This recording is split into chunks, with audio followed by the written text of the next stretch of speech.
Fala galera, você que está na dúvida se vai comprar o da VAP ou Electrolux aspirador de pó e aspirador de água, assista esse vídeo até o final. O meu feedback hoje será do GT20i Electrolux. Acompanha.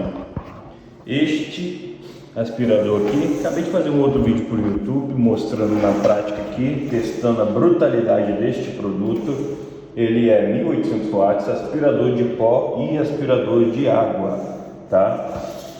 Inclusive eu deixei a descrição do vídeo o link onde adquiri ele no Mercado Livre com um preço muito bom.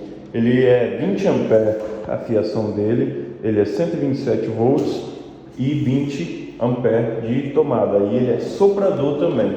Só você engatar a mangueira, tirar daqui e colocar aqui que ele vira soprador. Vamos testar ele agora na prática.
Aprovado. E para você que trabalha com obra, ele é super eficiente também.